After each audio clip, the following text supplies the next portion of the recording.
হরে কৃষ্ণ। তনুশ্রী ঠাকুর ঘরে আপনাদের সকলকে স্বাগতম। আমাদের যে বৈষ্ণব সদাচার আছে তার মধ্যে যে জেনারেল বিহেভিয়ার যেটা আমাদের, সেইটা আমরা কিভাবে পালন করা উচিত আমাদের। এই জেনারেল বিহেভিয়ার আমরা কিভাবে পালন করব। যেমন ঝগড়া করা উচিত নয়, কোনো অবস্থাতেই ঝগড়া না করে সেখান থেকে সরে যাওয়া উচিত। যেমন ট্রেনে বা বাসে কোথাও বসার সিট নিয়েও ঝগড়া করা উচিত নয়। আমাদের অনেক সময় চলতে ফিরতে ভক্তদের পা লেগে যায়, তখন কিছু না বলে অনেকেই চলে যায়, কিন্তু সেটা করা ঠিক নয়। সেখানে দাঁড়িয়ে জোড়হাত করে তাকে প্রণাম জানানো উচিত। আর যদি ছোট হয় তখন তাকে সরি বলে সম্বোধন করতে হয়। কেউ ধরুন রাস্তা ঘিরে দণ্ডবোধ প্রণাম করছে মন্দিরে, তখন সেখানে যদি কেউ ডিঙিয়ে তাকে চলে যাওয়া উচিত নয়। অনেকেই ডিঙিয়ে চলে যায়, কিন্তু ওটা সদাচারের মধ্যে পড়ে না। ওখানে তার সাইড দিয়ে যাওয়া উচিত, না হলে কিছুক্ষণ দাঁড়িয়ে গিয়ে উনি যখন উঠবেন তারপরে যাওয়া উচিত। আমরা যখন কপালে তিলক পরব, গলায় তুলসী কাঠির মালা পরব, এবং যে ড্রেস, ছেলেদের যে ড্রেস পরেন সাদা পোশাক বা গেরুয়া পোশাক, ওনারা যে ড্রেস পরে থাকেন, সেই ড্রেস পরলে 4টি নিয়ম পালন করা একান্ত উচিত। যেই 4টি নিয়ম আমাদের শিল প্রভুপাদ বলে গেছেন, যে আমিষ আহার বর্জন, নেশাভান বর্জন, পরস্ত্রীর সঙ্গ বর্জন এবং জুয়া খেলা বর্জন। এই 4টি নিয়ম তার যথাযথভাবে মানা উচিত। অনেকেই দেখা যায় ওই পোশাক পরে থাকেন, অথচ চা দোকানে গিয়ে চা খাচ্ছেন বা বিড়ি খাচ্ছেন। এগুলোই একদমই উচিত নয়। আবার অনেক ভক্তদের মধ্যে দেখা যায় যে তারা হাসি ঠাট্টা মজা এসব করছেন, কিন্তু এই মজাটাই এমনভাবে করতে হবে যেটা শিক্ষামূলক বা চেতনা শুদ্ধ নিয়ে তাদের কেয়ারফুলি মজা করা উচিত। কৃষ্ণ ভাবনাময় হয়ে মজা করতে হয়, মায়া বা ভৌতিক ভাবনা নিয়ে মজা করা উচিত নয়। কারণ যখন একজন সিনিয়র ভক্ত আর সিনিয়র ভক্তদেরকে, জুনিয়র ভক্ত সেই সিনিয়র ভক্তদেরকে দেখে যে তারা মজা করছে, তখন সে ওটাই শিখবে যেটা মজারই পাত্র। এখানে এগুলো মজা করার জন্য বড়দের সঙ্গে তখন সে মজা করতে শিখবে। এটা কিন্তু সদাচারের মধ্যে পড়ে না। ভক্তদের ভৌতিক ভিডিও গেম এসব খেলা উচিত নয়, ভিডিও দেখাও উচিত নয়, আর ফোনে গেম খেলাও ঠিক নয়। এতে সময় নষ্ট হবে, পথভ্রষ্ট করা হয় এক থেকে।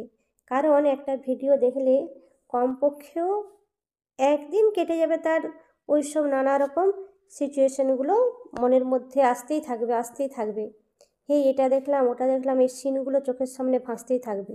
তাকে তখন তার মনটাকে স্থির করতে অনেক সময় চলে যাবে।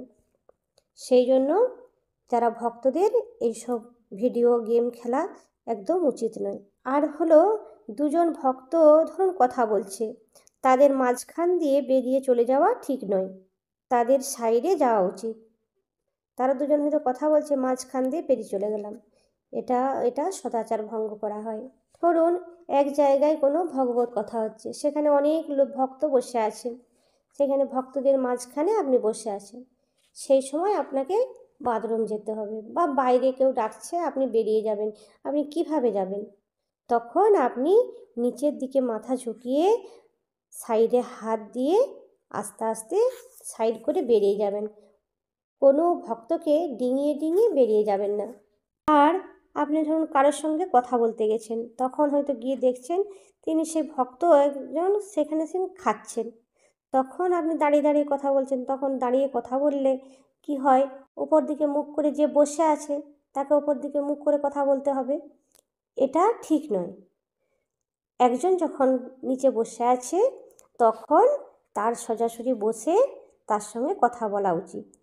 একজন ভক্ত যখন কথা বলবে তখন সে খুব জোরেও কথা বলবে না, আর খুব আস্তেও কথা বলবে না।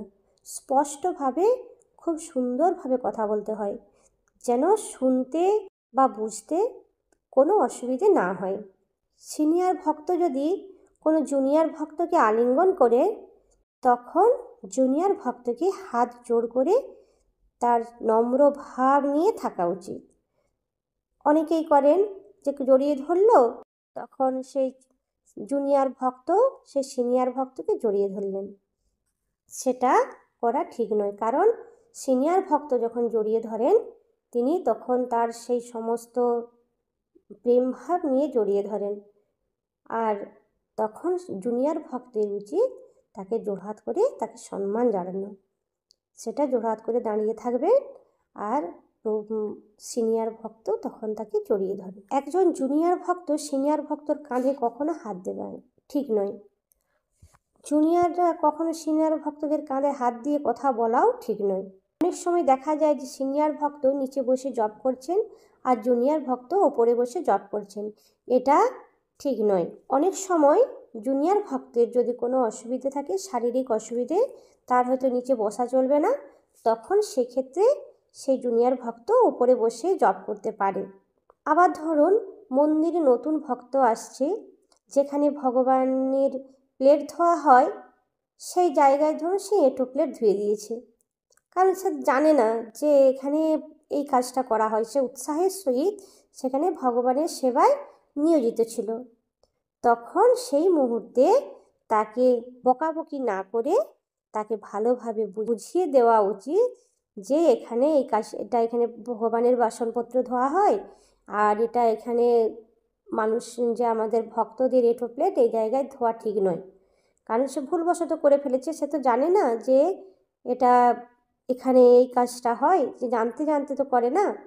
সেই জন্য ওই জন্য কথায় বলে না, যার মনে নাই পাপ তার কিসের সন্তাপ। তার মনে কোনো পাপ নেই, সে তো জানেই না যে এটা এই জন্য তাকে বকাবকি না করে তাকে ভালোভাবে বোঝানো উচিত। হরে কৃষ্ণ, রাধে রাধে।